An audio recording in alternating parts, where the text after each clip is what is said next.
Louvado seja o nome poderoso do nosso Senhor Jesus Cristo, para sempre seja louvado. Salve Maria Santíssima e viva o Arcanjo São Miguel, o campeão invicto. Pessoal, estamos aqui para podermos ler novamente. Peraí, deixa eu me sentar à direita aqui. O livro de São Padre Pio de Pietrelcina, que está exatamente aqui, olha. Lindo e maravilhoso, né? Estamos diante da sua imagem. Estamos aqui com o livro e a gente vai ver hoje sobre um conteúdo bem bacana, que é nada mais, nada menos que o diretor espiritual do Padre Pio. Entende? A gente consegue ver aqui que na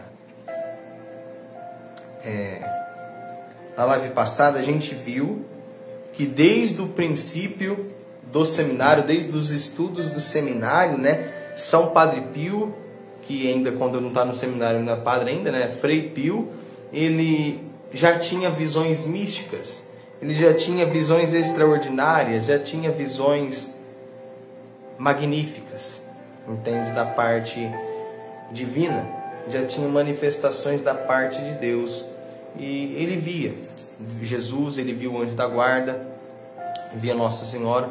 Isso desde o seminário, desde quando ele era criança, ele já tinha essas manifestações místicas, mas também no seminário ele tinha isso, né? Então sempre carregou isso com ele.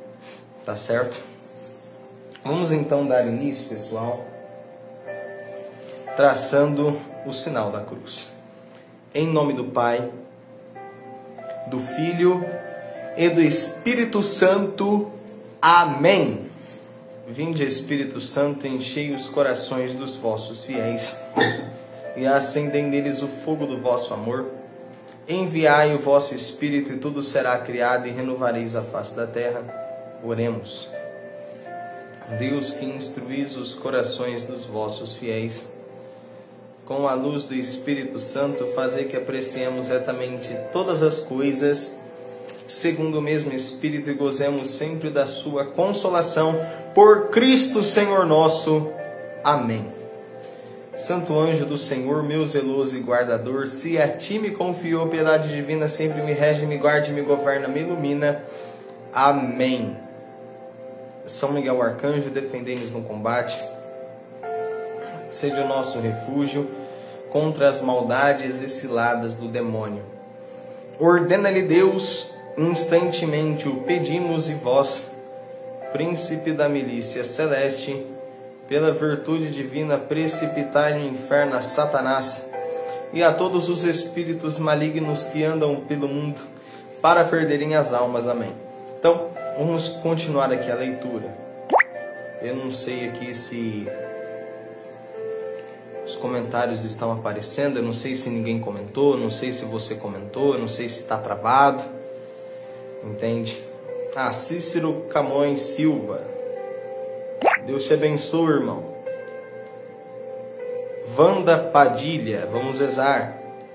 Bom, então vocês já começaram a comentar, né? Pensei que estava travado talvez, né? Mas enfim, vamos lá para a leitura.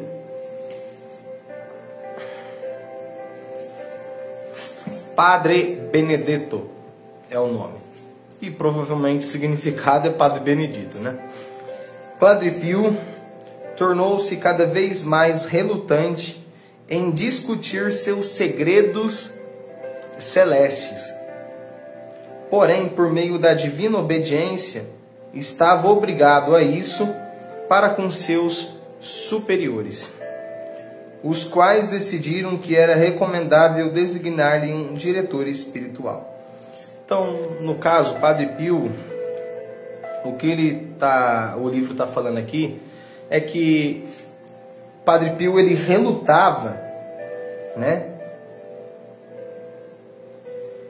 em discutir os seus segredos espirituais, as suas visões. né, no qual ele era obrigado a falar, né, muitas coisas aos superiores. E os superiores, olhando tudo isso, eles olharam e falavam: olha, Padre Pio, o senhor precisa de um diretor espiritual. E o diretor espiritual, gente, é importante para a pessoa ser direcionada espiritualmente.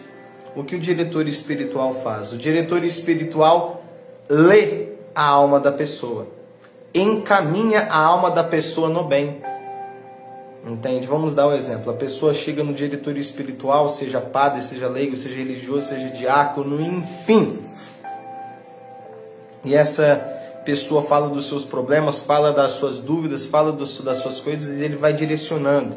O diretor espiritual direciona ele ou ela, como ela deve rezar. Se ela está rezando mal, ele pega no pé. Se ela está rezando não do jeito que ele falou, ele pega no pé, olha, reza dessa forma. Então, entre outras e muitas coisas, o diretor espiritual direciona a alma da pessoa para que a pessoa viva direcionada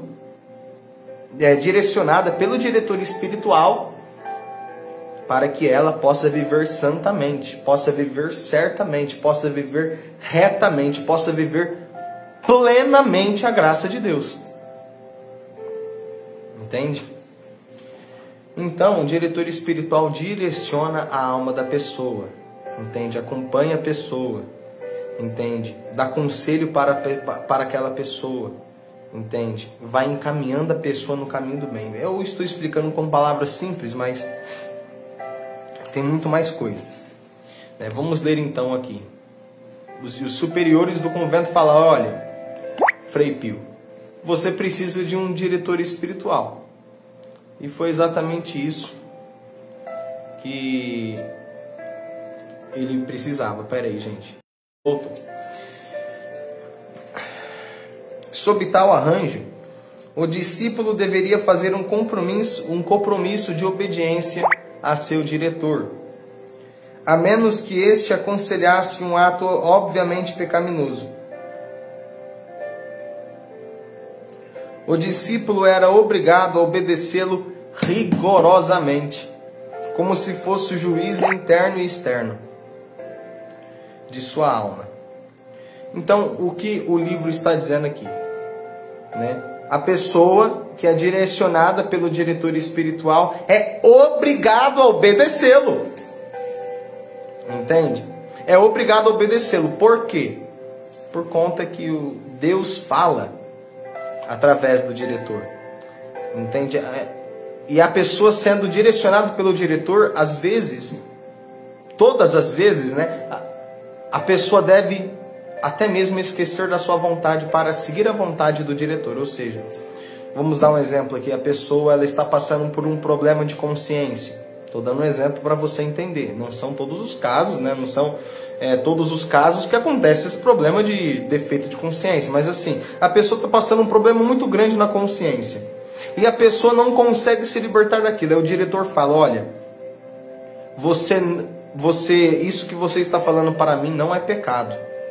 E você vai parar de confessar isso com o padre. Parar. Aí aquela pessoa fala: nossa, eu não quero parar de confessar isso. Eu não tenho vontade de parar de confessar, eu tenho medo de acabar pecando por conta disso. Mas e aí o diretor fala: olha, isso que você está me falando não é pecado. Você pensa que é, só que não é pecado. Não confesse mais isso. E a pessoa obedece o diretor, né? Obedecendo o diretor, ela para de confessar aquilo que ela pensava que era pecado e não era. Entende? Obedecendo assim o superior e contrariando a sua vontade, mesmo que ela não quis obedecer, mas ela é obrigada, porque o diretor é voz de Deus. A não ser, o livro fala, a não ser que o diretor fala assim: olha, faça isso. E o diretor falou, né, por exemplo, vai roubar, vai matar alguém, vai fazer isso, vai fazer aquilo, faça aquela coisa que você vai pecar, peque daquela forma. O diretor, se pedir algo que faça a pessoa pecar, a pessoa não pode obedecer. Não é obrigada a obedecer o diretor, porque o diretor está falando para ela pecar. E ele não vai pecar porque o diretor falou. Né? O diretor é voz de Deus quando ele fala coisas de Deus. Ele fala as coisas envolvidas por Deus. Se ele fala para a pessoa pecar, está errado. Então precisa obedecer. Não é para obedecer quando fala, peque assim, peque daquilo, faça aquela coisa errada. E a pessoa não vai obedecer, ela não tem que obedecer coisa ruim. Né? Mas ao contrário, a pessoa que é direcionada pelo diretor deve obedecer ele em tudo. Tudo e tudo. Tá certo? Vamos continuar aqui. Se o diretor levasse o discípulo ao pecado, seria ele, e não o seu filho espiritual, quem responderia perante Deus. Ou seja, se o diretor, através de um conselho, falasse, olha, você vai fazer aquilo, e aquilo que o diretor pediu para essa pessoa, por exemplo, foi pecado, e a pessoa fez aquilo que o diretor falou, pecou porque o diretor falou para fazer aquilo que era pecado, quem teve culpa diante disso? A pessoa que fez ou o diretor que falou? O livro está falando aqui, o diretor vai prestar contas diante de Deus, e não o filho espiritual. Por quê? Por conta que o diretor, que é responsável por aquela pessoa, por aquela alma, falou uma coisa ruim e não falou uma coisa boa para ela seguir. Então ela cumpriu aquela coisa ruim que o diretor falou. A pessoa pecou. Quem é culpado? O diretor é culpado. Ele ensinou errado. Ele direcionou errado. Então é basicamente isso, entende? Quem vai responder diante de Deus? O diretor ou a pessoa que foi direcionada por ele? O diretor. Por quê? Porque o diretor direcionou errado. É exatamente isso que o livro fala. Tá certo? Pessoal, vocês estão gostando da leitura de hoje? Me falem aí, fazendo um favor, para eu saber. Tá certo? Vamos lá. Um diretor espiritual deve ser sábio e santo. E os superiores de Frei Pio optaram por um homem que era considerado um dos mais sábios e santos da província. O padre Benedetto Nardella de San Marco em Lames, que estava então com cerca de 35 anos, era um professor de filosofia e física. Frei Pio estudara com ele de 1905 a 1906. E Benedetto ficara muito impressionado com a precocidade espiritual do jovem Pio. Dizia-se que o padre era ele mesmo um místico e ocasionalmente recebia visões e comunicações divinas. Então, o diretor espiritual do Padre Pio, que os superiores arrumaram para o Padre Pio, os superiores de um convento,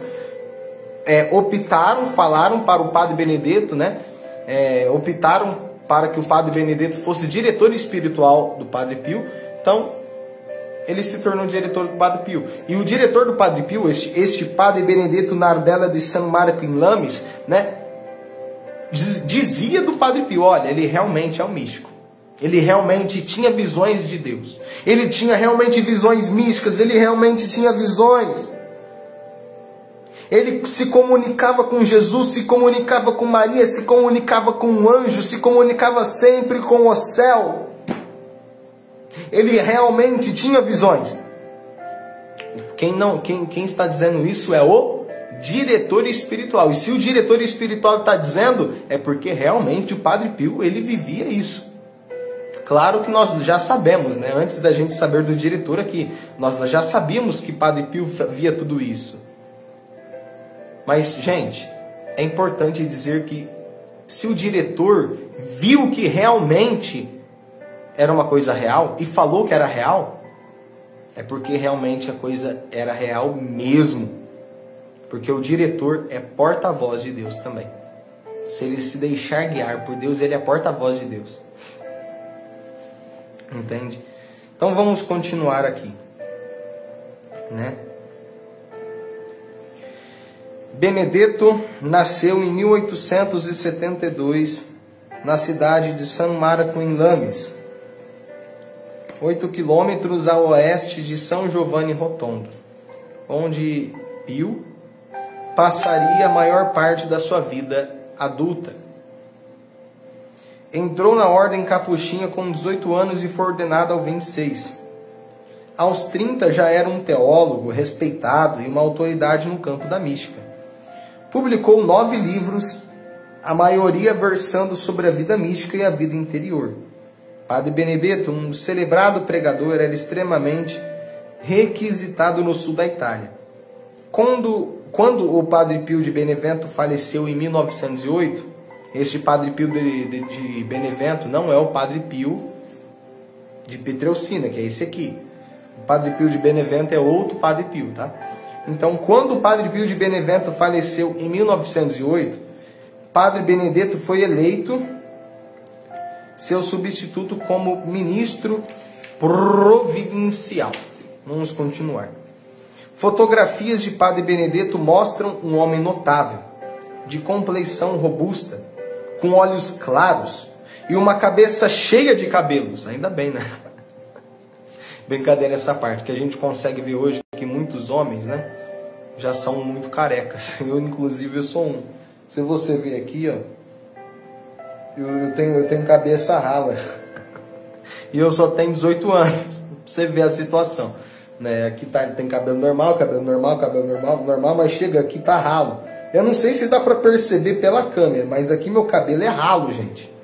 Eu peguei isso do meu pai, é genético do meu pai. Meu pai é assim.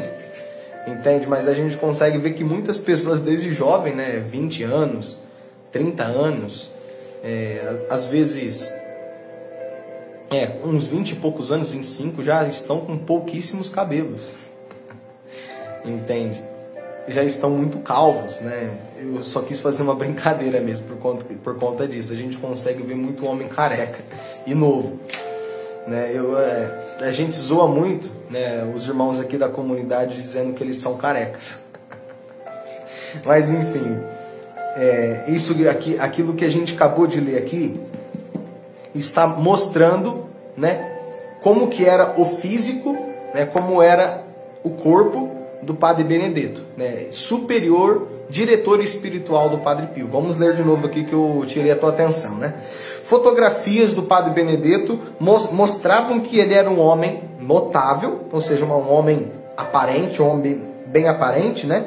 Ele tinha uma compleição robusta, né? Ele tinha olhos claros, uma cabeça cheia de cabelos, tinha muito cabelo, né?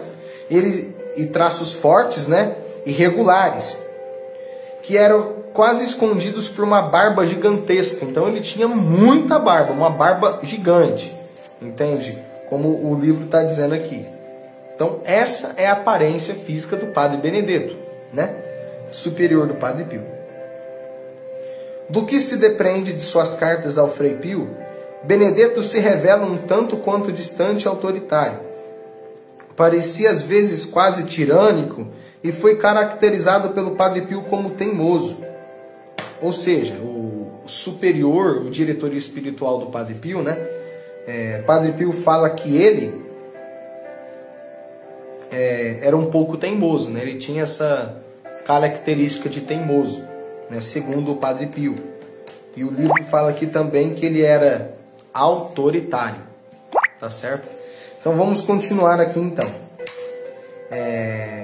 Ainda assim, mesmo teimoso, né, ainda assim, Frei Pio sempre teve grande reverência, teve grande respeito pelo homem a quem ele chamava em suas cartas de papai, como diretor espiritual. Então o Padre Pio chamava o seu diretor espiritual de papai. Por quê? Por conta que para a alma do Padre Pio, para ele, para a sua missão, este Padre Benedetto, ele era um pai. Entende? Para ele. Por conta que sempre orientava,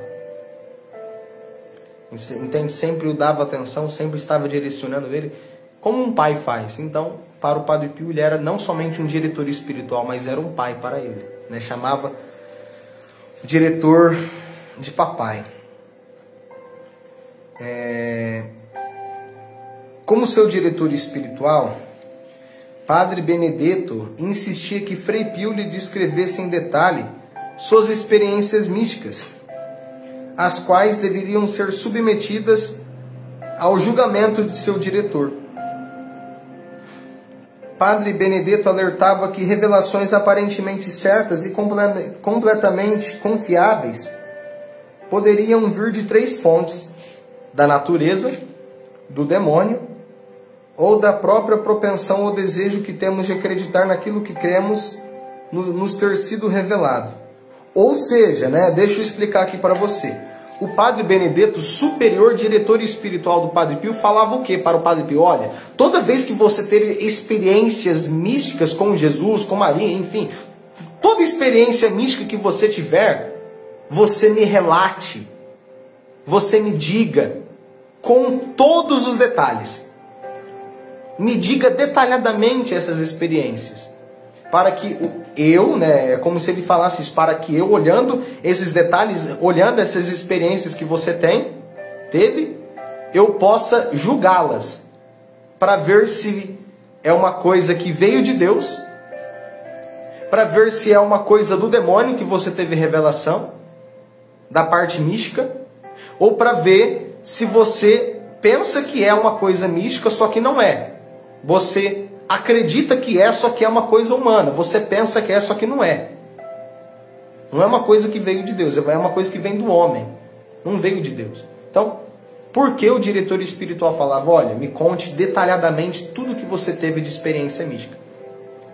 Para o Padre Pio olhar, para o superior olhar, o diretor espiritual olhar e falar, isso aqui veio de Deus. Ou, isso aqui veio do demônio. Ou, isso aqui não veio de Deus, nem vem do demônio. Você pensa que é uma coisa que foi mística, foi de Deus, só que você pensa que não foi. Não teve nada de Deus, não teve nada do demônio. Você pensa que foi de Deus. Você pensou que foi de Deus, só que não é. Entende? Então, o superior queria que ele detalhava com detalhes nessas experiências místicas por conta disso, para ele julgar as experiências místicas que ele teve, para ver se aquelas experiências foram de Deus, ou se foram coisas que ele pensava que era de Deus, veio do homem, veio dele, ou se aquilo era do demônio, ele estava caindo no demônio, Então o superior espiritual se preocupava. Como bom diretor espiritual, ele pedia detalhes das suas experiências místicas para isso, para ele ver como que era, para ver se era de Deus ou não, Então basicamente é isso. Padre Benedetto, ou melhor, quando o jovem não sabia se estava ou não agradando a Deus, Padre Benedetto exortava a confiar no julgamento de seu diretor de forma tão plena quanto um cego confia na pessoa ou no cão que o guia. Padre Pio escreveria mais tarde que em suas várias provações espirituais, só os conselhos do Padre Benedetto de San Marco de Lames o podiam acalmar. Gente, tremendo, Então, basicamente, o que a gente consegue ver aqui nessa parte, quando Frei Pio, ainda jovem, não sabia se estava agradando a Deus, o superior falava assim, olha, fique tranquilo, confie em mim e não fique ligando para você. Confia somente em mim. Escuta o que eu estou falando, confia nas minhas palavras. E Padre Pio escutava atentamente, E confiava no diretor. Ao ponto do próprio livro dizer, olha o que o livro fala. Que o Padre Pio escreveu mais tarde, que nas suas várias provações espirituais que ele teve, nos seus sofrimentos espirituais, somente os conselhos do seu diretor espiritual, Padre Benedetto, podiam acalmar ele. Por quê? Por conta que ele tinha confiança no diretor espiritual. Gente, tremendo demais, E o superior falava para eles confiar nele, para Frei Pio confiar nele, de forma tão plena como um cego ele confia na pessoa ou no cão ou no cachorro, que leva ela para algum lugar. E é exatamente isso que é um diretor. Talvez você precise de um, talvez você precise ser direcionado na sua alma, talvez você precise ser direcionado, entende? Chegou a hora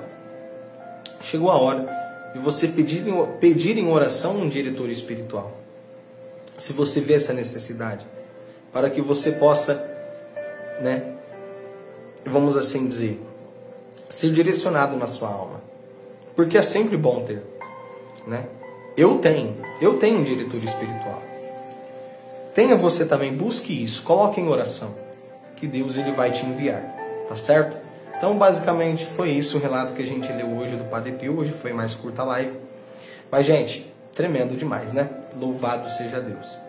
Então, vamos finalizar aqui. Estivemos e sempre estaremos reunidos em nome do Pai, do Filho e do Espírito Santo. Amém. Pessoal, 9 da noite, se Deus quiser, estaremos aqui rezando com São Miguel. Fique com Deus e salve Maria.